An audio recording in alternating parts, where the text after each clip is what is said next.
Hoje eu estou em Huaraz, no Peru. E você que segue nosso canal, você sabe o que significa isso, né, gente?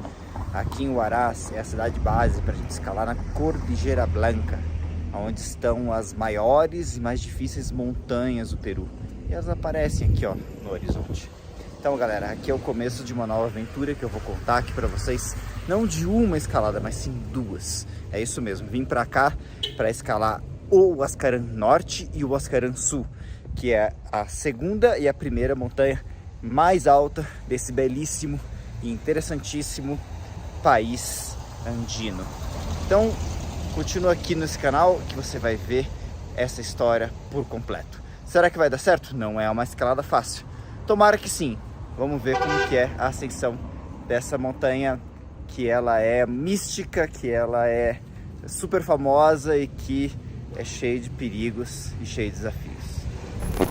Olá pessoal, eu sou o Pedro Hauck, aqui da loja Alta Montanha, também da Soul Outdoor, é o cara que fala de montanhismo. E hoje, pessoal, eu tenho um vídeo muito especial, né? É um vídeo sobre uma montanha emblemática, uma montanha de grande importância na Cordilheira dos Andes, uma montanha que você já deve ter ouvido falar várias vezes. Essa montanha, ela é o Huascarán, a montanha mais alta do Peru e a sexta mais alta dos Andes. Maicon, roda a vinheta que vamos falar dessa montanha enigmática.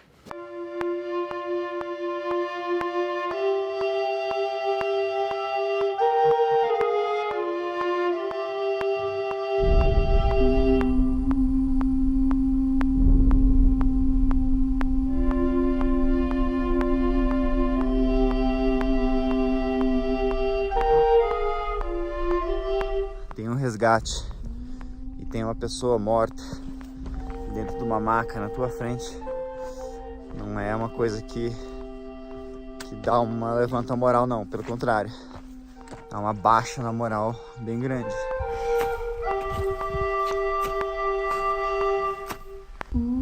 Terminou isso ligado. Olha essa avalanche, galera, que gigante. Se foi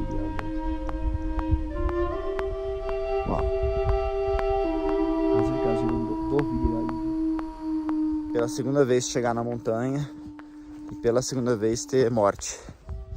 Mas também não é nada legal você pela segunda vez vir pra cá pra escalar ela e não poder escalar por causa de motivos alheios.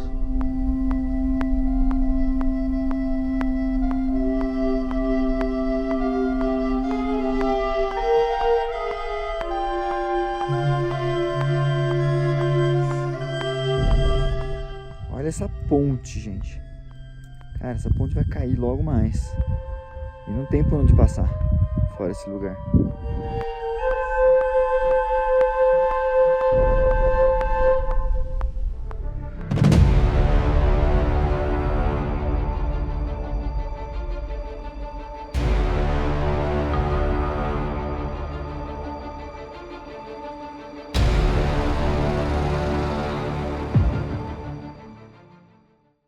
Bom, pessoal, várias vezes eu venho aqui, peço para você conhecer a loja, etc. Eu nunca pedi para vocês nada mais do que isso, tá certo? Agora é o seguinte, se você vem aqui, vê os vídeos, gosta, curte, comenta, acha legal e quer que eu continue contando essas histórias para vocês, a maneira de eu ajudar não é por Pix, etc. A maneira que você pode fazer para ajudar a gente é muito simples. É só você, se você quiser comprar alguma coisa relacionada com montanha, olha ali na loja. Se você quiser se divertir aqui em Curitiba, né, tomar uma cervejinha gostosa, artesanal, tirada na hora, comer vários petiscos, comidas inclusive que são as comidas que a gente come quando a gente vai para os Andes, por exemplo, a milanesa argentina e etc. Venha conhecer o pub do Alta Montanha. E se você quer fazer uma viagem diferente para escalar a montanha, um curso de escalada, fazer trekkings, venha com a Soul Outdoor. Você, na verdade, não vai estar gastando muito mais do que você gastaria em outro local, os preços são os mesmos, com a diferença que você ajuda a gente aqui no canal a sempre ter vídeo novo, sempre ter histórias diferentes né, para gerar esse entretenimento, conhecimento, informação que vocês tanto apreciam. Então já sabem, né, galera? Então aqui, ó, só vim aqui consumir os produtos do Alta Montanha, né? Curtir aqui o pub do Alta Montanha e também as viagens da Soul Outdoor, onde eu e a Maria Tereza Ubrich somos guias e onde a gente trabalha no mundo inteiro. Então é só entrar ali no site, tem aqui na descrição o site do pub, o site da loja, o site da Soul Outdoor, para você conhecer o que nós oferecemos. E é assim que a gente ganha a nossa vida, tá certo? Não precisa ficar pedindo pix, dinheiro, tralalá e vaquinha, etc. A gente vive do nosso trabalho mesmo e eu sempre tá compartilhando com vocês as novidades, as histórias, as curiosidades, enfim, cultura de montanha que a gente vê aqui no nosso canal. Bom, pessoal, então só retomando aqui nosso assunto, eu vou falar hoje sobre o Huascarán. O Huascarán, que é essa montanha de 6.768, 67 metros de altitude, ela é a sexta mais alta dos Andes. É uma montanha enigmática. Por que ela é uma montanha enigmática? Porque é uma montanha que ao longo do tempo ela foi se tornando cada vez mais difícil de ser escalada. Então, de certa maneira, né, até ali meados da década de 90, as pessoas costumavam escalar o Huascarán com uma certa frequência, né? E de lá para cá ela começou a ser menos frequentada, ou pelo menos as pessoas foram tendo mais dificuldade para chegar no cume. E o motivo disso, cara, é as mudanças climáticas globais, que foi fazendo com que trechos dessa montanha, que antes eram rampas, eram locais mais fáceis de serem escalados, se tornassem mais verticais e também fosse tornado também mais perigosos, né? Então, mais vertical, mais risco de queda de gelo e queda de pedra. E isso não foi incomum como motivo que levou pessoas ao óbito, tá certo? Quero dizer o seguinte, né, que essas mudanças climáticas globais, né, deixou a montanha mais perigosa e tem tido muitos acidentes fatais com pessoas que tentaram escalar essa montanha. Só para contar um pouco a minha história com o Huascarán, já há muito tempo que eu queria escalar ela, por conta dela ser a sexta mais alta dos Andes. Ela está na lista das 10 mais, então por isso, né, num projeto diferente, né, um projeto mais autêntico, né, que é escalar as 10 montanhas nos Altos Andes, a gente tem que escalar o Huascarán Sul, tá certo? Então já há muitos e muitos anos que eu quero ir lá para o Peru escalar essa montanha, e a primeira oportunidade que eu tive para realizar esse sonho se deu no ano de 2016, tá? Então no ano de 2016 eu cheguei no Peru, foi um ano muito seco, um ano que as montanhas estavam com muito derretimento de gelo, e assim que eu cheguei no Peru, já comecei a receber a notícia de que tinha uma expedição mexicana com 3 membros mexicanos e 3 peruanos que eram guias e porteadores que haviam morrido numa avalanche num trecho da montanha conhecido como Garganta. O crux da montanha é entre esse campo 1 e campo 2, né? Aquele lugar ali, ó, que é uma cascata de gelo, se chama Garganta. No passado teve muitos casos de acidentes, né, com avalanche. Esse ano não tem, não está tendo risco de avalanche lá. Então, lógico que quando isso aconteceu, né, imagina morrer 6 pessoas no momento que você chega lá no país para escalar a montanha. A gente acabou revendo esse objetivo, a montanha foi fechada, foi proibida naquela temporada por causa dos riscos que eram muito, muito grandes. E acabei escalando outras montanhas, né, no caso foi o Toclarajo e o Chopicalque. E deixei esse sonho adiado, não é?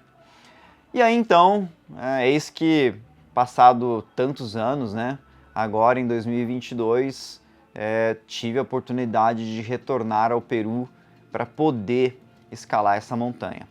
E eu retornei agora no Peru, vindo de uma expedição longa, né, vindo de quase 2 meses de trabalho na Bolívia, onde eu guiei 3 expedições junto com a Maria Tereza Ubrich. A gente tinha escalado 5 cumes acima de 6.000 metros, né? Escalei o Acotango, Parinacota e 3 vezes o Huayna Potosí, sendo que uma das vezes foi pela rota francesa, que é uma rota um pouco mais técnica lá nessa montanha, que é uma montanha muito popular na Bolívia. alcancei meu 10º cume no Huayna Potosí. Então, nesse contexto, eu acabei chegando no Peru com o objetivo de escalar não somente o Huascarán Sul, mas a montanha que está na frente dele, que é o Huascarán Norte, tá certo?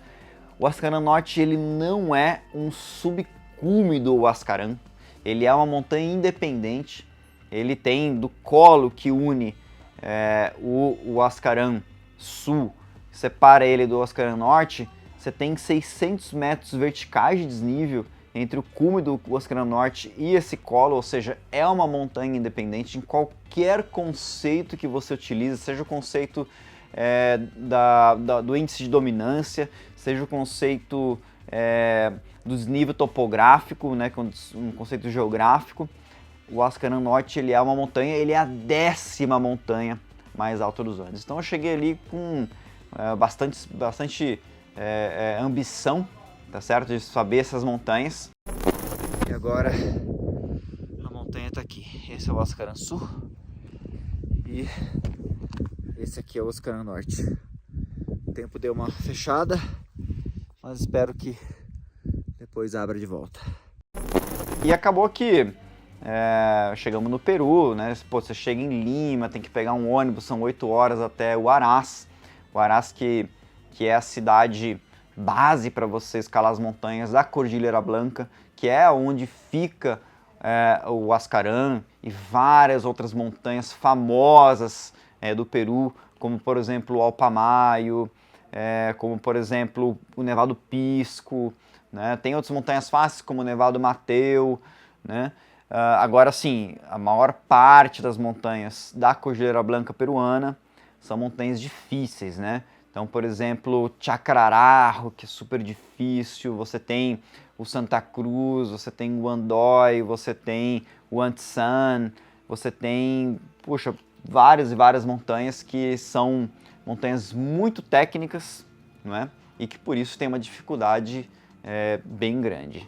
E uma coisa muito curiosa ali da região da Cordilheira Blanca é que as montanhas, elas são acessíveis. Então, assim, para você chegar na base das montanhas, você consegue ir lá em Huaraz, conversa com um taxista e você chega de táxi na base dessas montanhas. Imagina só, né? Porque é muito próximo. As cidades são próximas às montanhas, então os acessos são fáceis, não é? É isso aí, galera. Tô aqui em Huaypan. Tem um caminho mais rápido para ir pro Huascarán, que tá ali atrás. Vamos ver se a gente consegue um burrico para carregar as mochilas que estão pesadas. Aqui esse barulho do táxi que está nos trazendo. E é isso. Aqui no Peru as montanhas são difíceis, mas os acessos são de certa forma fáceis, né? Você chega de táxi. Mas são montanhas de aproximação, montanhas técnicas, tem que levar muita coisa. E esse vai ser o desafio. Porque a mochila está bastante pesada e são muitos dias de comida para levar nas costas. Então vamos ver como é que vai sair essa aventura que vai ser bem desafiadora, é bem difícil. Por outro lado, né, você consegue chegar facilmente na base da montanha, mas escalar elas é que é o problema. Porque elas são técnicas, porque muitas delas são perigosas. Ainda mais com esse contexto das mudanças climáticas globais, onde o gelo está cada vez mais instável. Então por isso você tem mais queda de blocos rochosos, tem mais queda de blocos de gelo, isso pode te atingir. Então essas montanhas se tornaram bastante perigosas. Então é comum você ter montanhas que no passado elas eram mais frequentadas e que recentemente elas têm se tornado raramente escaladas, né? Então dentre elas você está ali o próprio Chacrararro, né, que foi conquistado lá pelos franceses na década de 60, na qual até participou o grande Leonel Terré. E hoje em dia é uma montanha que poucas pessoas, né, se dispõem a desafiar suas vertentes, né, por conta dos perigos que existe da queda de gelo e de rocha, tá certo? O Huascarán, galera, o Huascarán não é uma montanha perigosa e difícil como é, por exemplo, o Chacrararro, tá certo? Só que ela ficou mais perigosa e mais difícil por conta dessas mudanças climáticas, desses eventos que eu acabei já de explicar para vocês, não é? E aí então, antes de chegar no Peru, eu soube que a temporada estava boa, as condições de gelo estavam boas, né? E que não havia tido acidentes nessa temporada durante as ascensões ao Huascarán. Então me pareceu uma temporada perfeita para tentar escalar a montanha. Logo que eu e a Maria chegamos em Huaraz, a gente ficou ali um tempo descansando. Aliás, a gente vinha de uma temporada longa na Bolívia, apesar de a gente estar aclimatado, né? A gente estava cansado e também perdemos assim cerca de 4 dias também na organização, na logística, na obtenção de informação sobre como que é a montanha, qual poderia ser a rota de acesso melhor. E a gente decidiu por fazer uma expedição totalmente autônoma e independente, não é? Ou seja, a gente iria para a montanha carregando todo o peso e sem guias, sem porteador, sem ninguém ajudando a gente para realizar essa ascensão. Então acabamos conseguindo um táxi que nos levasse até um local chamado Armapampa, que é um acesso secundário ao Huascarán. Geralmente as pessoas que escalam o Huascarán escalam por um vilarejo chamado Muxo, não é? E de lá elas fazem uma ascensão de 2 dias chegando ao refúgio do Huascarán, que fica a 4.650 metros de altitude, que é a base da montanha. E nesse caminho por Armapampa, a gente conseguiria chegar nesse refúgio em uma trilha de aproximadamente 8 quilômetros que faz uma diagonal numa vertente da montanha. Bom, galera, chegamos no começo da trilha. Mochila eu pesei ontem, está pesando 35 quilos. A Maria também está bem pesada. E esse vai ser o desafio, carregar todo esse peso lá para cima. A montanha está ali, ó.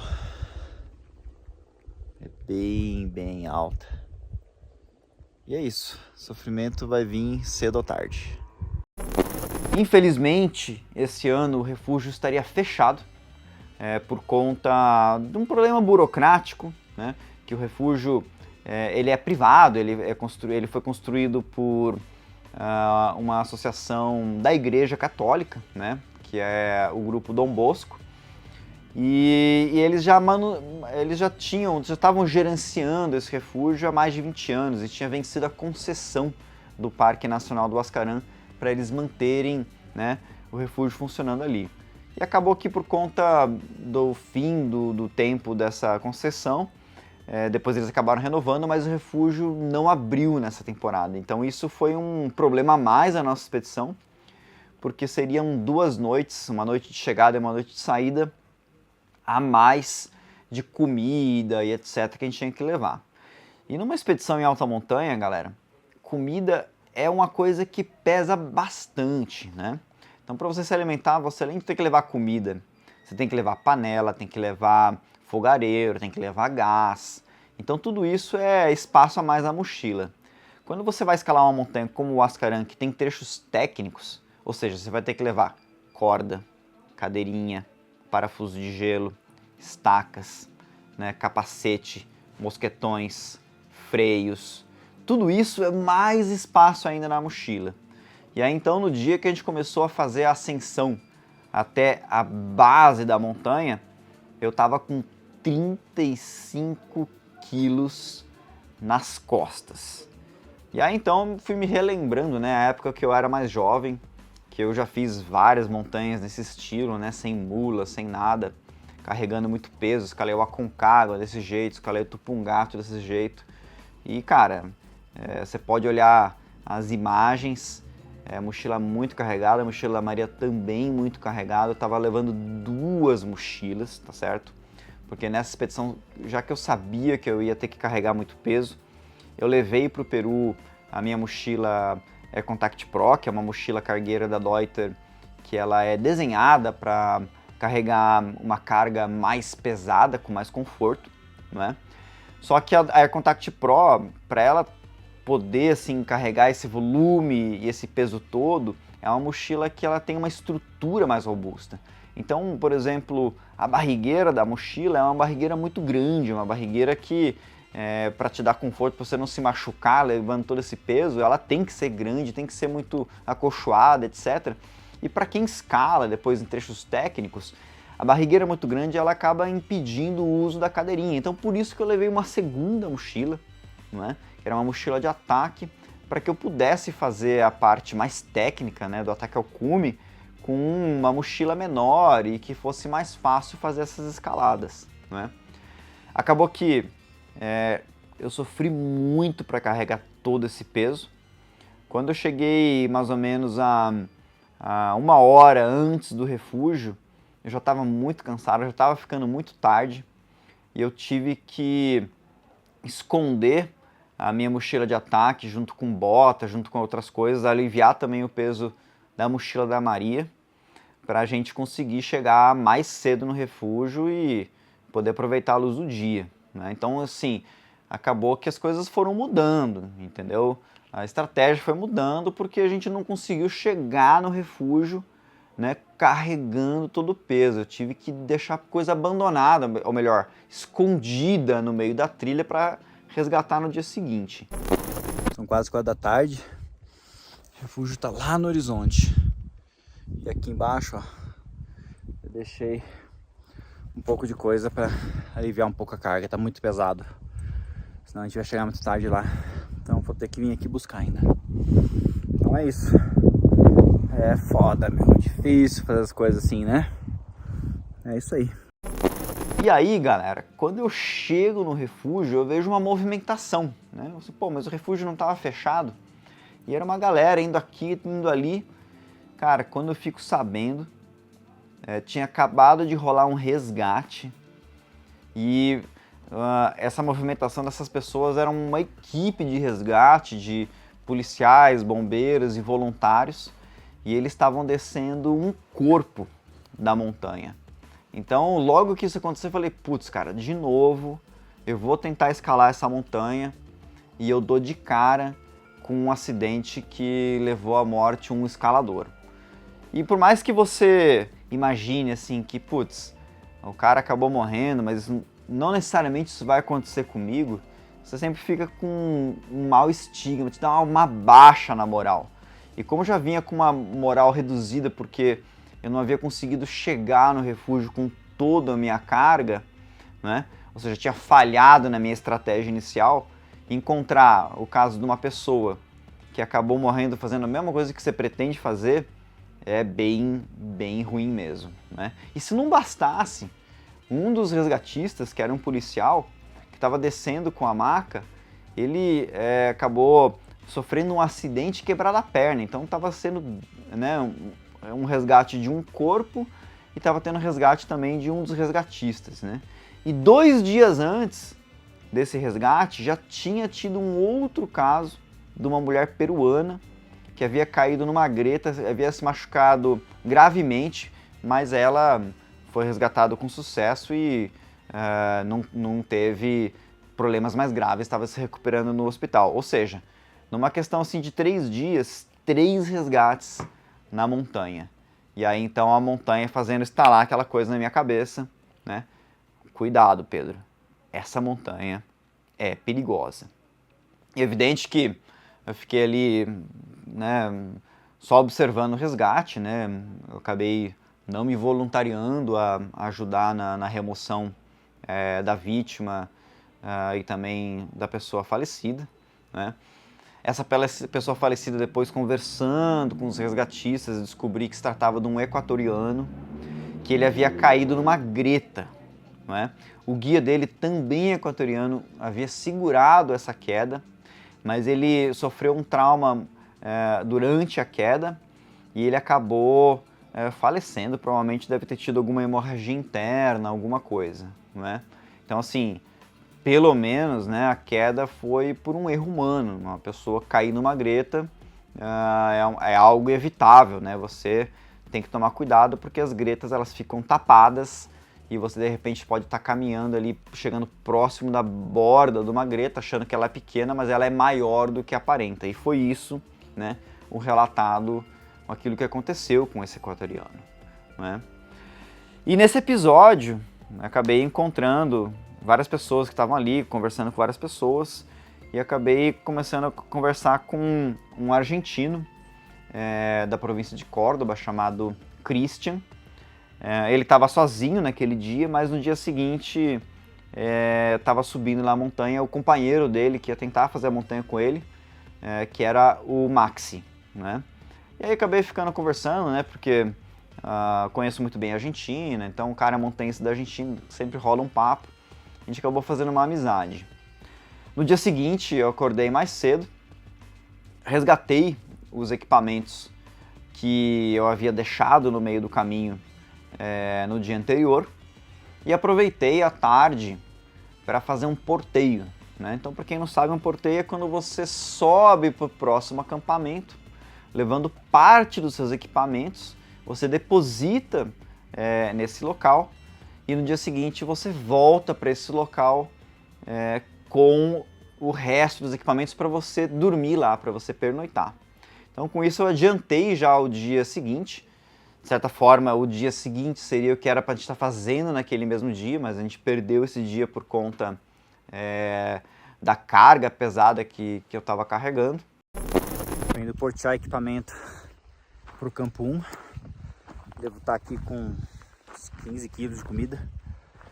Comida é o mais pesado. Eu vou deixar lá e desço para dormir do lado do refúgio. E continuamos de forma autônoma e independente, apesar do susto, né, de ser recebido com uma tragédia, a gente vai arriscar. E a vida me ensinou a diferenciar o que é risco e o que é perigo. E quer queira ou não, esse ano a montanha está em boas condições. Então, esses acidentes que tiveram recentemente, que foram 2 resgates, ocorreram por falha humana. Então a gente tem que ir com muito cuidado, muita atenção, para não repetir esses erros. A gente conheceu um argentino que vai subir junto com a gente, então a gente não vai estar sozinho. E é isso. O plano agora é portear, dormir embaixo. Amanhã a gente sobe com o resto das coisas, acampa no 1 e depois de madrugada sobe pro 2. E vamos que vamos. Então, de certa maneira, assim, chegar no primeiro acampamento do Ascaran foi algo até mesmo animador, né, para você ver como que era a rota. Foi uma rota, um trecho de pouca dificuldade, um trecho que foi relativamente fácil, relativamente curto. É isso aí, chegamos no Crampon Point. O pessoal está se preparando aí para colocar nas botas duplas os crampons. A gente vai subir por aqui e chega, monta no glaciar para aproximar o Ascaran. Campo 1. Foi 1h30 de rocha, né? Dá para ver o refúgio lá embaixo. E até agora tudo ok. Nada assustador. Me preocupa só que eu não quero subir com a minha bota de trekking e deixar escondido em algum lugar aqui para buscar na volta. E é isso, até agora tudo ok. É isso aí, sensação de dever cumprido e de ter tirado o atraso. Um pouco, né? Mas é isso, tem bastante comida, a previsão tá boa, vai ter cabeça no lugar, muito cuidado pra gente subir e descer com segurança, isso é o mais importante. E se eu sentir que não tá seguro, eu volto outro ano. Já fiz isso tantas vezes em tantas montanhas e eu não jogo no tudo ou nada. É isso aí, vamos voltar, descansar um pouquinho, que amanhã a gente sobe até esse campo 1, descansa e de madrugada toca pro 2. Só que eu sabia que a parte mais difícil seria depois, que seria aí do acampamento 1, que ele está localizado a 5.300 metros de altitude, e chegar no acampamento 2, que está localizado a 5.850 metros de altitude. É no meio do caminho entre esses dois acampamentos que você tem a garganta, né? Então calma que eu vou falar sobre a garganta ainda para vocês, como que foi atravessar esse trecho. Então no dia seguinte já tinha chego o amigo do Christian, o Maxi. A gente fez amizade com o cara e tal, e a gente combinou da gente se ajudar, né? Então a gente faria ascensões paralelas e um ajudaria o outro, se uniria forças, né? Dar uma certa moral assim para a equipe no total, você ir com pessoas que você teve uma certa afinidade, então você fica distraído, as coisas ficam mais leves, tá certo? Então a gente acabou fazendo esse acordo de subir de maneira paralela. E a gente chegou no acampamento 1, montamos o acampamento sem nenhuma dificuldade, aplanando o terreno, e o acampamento 1 já fica em cima do gelo. Então você, para obter água, você precisa pegar a neve, derreter a neve, né? Um processo lento de fazer infusão da água e tudo mais, né? Dá muito trabalho. Soy Cristian Rivera de Córdoba, ciudad de Las Varillas, Argentina. Estamos en el campo 1 de Huascarán. Hemos subido muy bien, sin síntomas, y estamos disfrutando de una hermosa vista y de la compañía de tú y de María. Qué bueno, vamos a la cumbre. Si Dios quiere, hermano, Qué vamos, bueno. hasta arriba. Bueno, hola gente, acá Maxi, estoy con Cristian y nos acoplamos con ustedes y me parece que va a ser un equipazo. Acá hay mucha comida, mucha, así que calorías no van a faltar. Y ganas también hay muchas, así que bueno, mañana trepar un poquito, montar otro campo y pasado cumbre. Con todo, ¿eh? Con todo, vamos. De Argentina, de Firmat, Santa Fe. Bien. Abraço. Aí está, el Huascarán Sur. E aí então vinha a parte mais difícil, que seria então atravessar a garganta. Então o que é essa garganta? A partir do acampamento 1, o terreno fica mais inclinado. Quando você está no gelo com o terreno inclinado, acontece que o gelo fica todo quebrado. E aí formam o quê? Formam-se gretas, formam-se seracs, que são torres de gelo. E o ambiente fica muito parecido com aquele ambiente do cascata de gelo do Khumbu, famosa cascata de gelo do Khumbu do Everest, né? Que você tem todo esse relevo com gelo totalmente adverso, né? Com muitas gretas, muita dificuldade de você ultrapassar. E perigoso, porque esses seracs, essas torres de gelo, estão ali equilibradas e o glaciar ele se movimenta. Então, para vencer esse trecho da garganta, né? A gente tem que ir num momento do dia que o gelo é mais estável. E o gelo é mais estável quando está muito frio. Ou seja, você tem que sair de madrugada. Então, assim, aí que vem a parte ruim da montanha, né? Você tem que sair de um acampamento para o outro durante a madrugada. O que significa que você tem que acordar antes do sol nascer. Você tem que desmontar o acampamento, arrumar a sua mochila de noite, com a lanterna na cabeça. E você tem que desmontar a barraca, que ela vai estar congelada, cheia de cristal de gelo, e botar dentro da mochila dessa maneira, para você passar por essa garganta durante a madrugada. Uma garganta, de passagem, é um lugar meio que labiríntico, tá certo? Então, assim, é cheio de locais para você passar por aqui, por ali, às vezes tem que enxergar melhor, e você com a lanterninha de cabeça, interpretando o relevo, não é? Aí galera, são 7h30 da noite, a gente tá fazendo o nosso jantar, barraca bem apertadinha, e é isso. A gente tá comendo já. A gente só quer comer, descansar, lá para as 3 a gente acorda. Vai ser meio chato arrumar mochila no frio, na madrugada, mas é isso. Quem mandou fazer montanha? Faz parte. Isso aí. São quase 4 da manhã. A noite tá estrelada. E agora vem o pior. Que é montar a mochila nesse frio. E enfiar a barraca dentro da mochila, barraca congelada, para sair caminhando. Que esse é o trecho mais complicado da montanha. Mas vamos lá. A gente acabou conseguindo passar pelos trechos mais complicados. Acabou que não tenho tantas imagens, porque isso aconteceu durante a noite. O que eu tenho aqui são imagens da chamada canaleta, que é um trecho com uma rampa mais inclinada, que em certos momentos, cerca de 4, 5 metros de altura, ela chega a ter 90 graus com gelo azul. E você tem que escalar isso com as piquetas técnicas, com corda amarrada em você, seu parceiro te dando segurança, tá certo? E você fazendo isso com mochila cargueira nas costas. Então, assim, é um trecho que comumente você encontra essa dificuldade técnica somente no ataque ao cume. Você raramente, escalando montanhas, você enfrenta esse tipo de dificuldade técnica entre um acampamento ou outro, tendo que carregar uma mochila cargueira. Então daí você vê a dificuldade, né, que é escalar o Huascarán. E por sorte, esse ano, esse trecho que é mais técnico, né, ele estava bem estável, né? Só que depois que você escala ele, já no finzinho dessa aproximação para o acampamento 2, é que você parte você passa pelo trecho mais instável, que é o trecho que tem um monte de escombro de avalanche. Então você passa por um lugar onde cai avalanches, tá certo?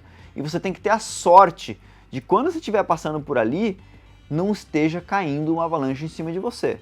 Então não depende de você, depende da sua sorte, ou melhor, da sua agilidade também, e também de você passar por ali no momento mais frio, né, que a possibilidade é menor. E aí depois disso, né, você tem uma subida e aí você chega no acampamento 2, né? Esse acampamento 2, ele não é um lugar confortável, você acampa em cima do gelo, o gelo lá tá bastante congelado e por qualquer lugar você tem gretas. Então se você de repente for no banheiro e escorregar, né, você tem que segurar essa queda. Se você não segurar, você vai cair dentro de uma greta. Então até para fazer xixi no acampamento 2 é perigoso e exige de você muita atenção. Chegamos, campo 2 finalmente. Caralho, que difícil. Meu Deus do céu. Muito perigoso, cara. Exaustivo pra caralho.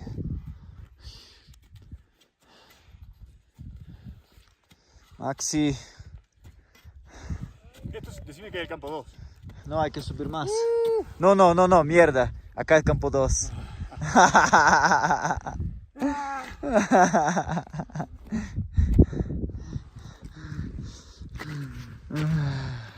Cristian. Hola, bro. Qué jodido, ¿eh? Uau. Aí, galera. Tô aqui no campo 2. 5.800 metros, mais ou menos. Sofrido chegar aqui, muito técnico. Subindo com mochila cargueira, muito peso. É muito difícil ter que escalar trechos técnicos com a cargueira nas costas. Mas enfim, chegamos. E agora a montanha tá aqui. Esse é o Huascarán Sul. E esse aqui é o Huascarán Norte. O tempo deu uma fechada, mas espero que depois abra de volta. Isso aí, descansar, fazer água, tem que derreter gelo e partir pro cume de madrugada. Bom, galera, a gente chegou no acampamento, a gente chegou relativamente cedo e teve o dia inteiro para derreter gelo, comer, né, e descansar. Só que assim, essa subida para o acampamento 2 me deixou muito cansado. E eu já vinha cansado dos dias anteriores, né? Já vinha cansado de ter subido até o refúgio com muito peso, já vinha cansado de ter que resgatar parte dos equipamentos no meio da trilha, depois ter que fazer um porteio. Já vinha cansado de ter que subir para o acampamento 1, dormir em cima do gelo. Já vinha cansado de ter que acordar de madrugada, desmontar tudo e caminhar subindo a canaleta, escalando com mochila cargueira nas costas. Enfim, né? Também já vinha cansado de uma temporada que para mim durava mais de 2 meses, né? Fazia mais de 2 meses que eu já estava escalando alta montanha e já tinha feito um monte de cumes. E, enfim, marcamos lá com os argentinos a nossa ataque ao cume. Combinamos de acordar meia-noite, né, e partir à 1 da manhã. Só que quando chegou a meia-noite, a gente acordou com muito vento, né? Então tinha muito vento e quando a gente abriu a porta da barraca, também estava tendo uma nevasca. E também o vento carregando aquele neve, né? Formando aquilo que a gente chama de vento branco, né? Que você literalmente é açoitado pelo vento, como se você estivesse recebendo um jato de areia, mas em vez de areia, cristal de gelo na cara. E aí, diante das condições, não tinha como a gente fazer cume, né? Então a gente aguardou um pouco mais, a gente não perdeu as esperanças, né? E infelizmente assim, a previsão do tempo não tinha aquela nevasca, aquele vento, né? Na previsão do tempo você tinha uma noite de bom tempo e seria a nossa última oportunidade, porque no dia seguinte, à tarde, o tempo ia virar e ia começar a nevar, ia começar a chover na parte mais baixa da montanha. Então a gente tinha que ir para o cume naquela madrugada. Havia na montanha uma outra expedição, que era de um francês com um guia peruano, né? E a gente ficou meio que, pô, vamos observar esses caras, né? O que eles vão fazer se a gente parte para o cume ou não. E lá por volta das 2h30 da manhã, o vento ele deu uma apaziguada, melhorou, parou de nevar, e a gente falou assim, bom, é agora ou nunca. 4 da manhã, finalmente o tempo abriu. Pena que vocês não conseguem ver, mas tá muito estrelado.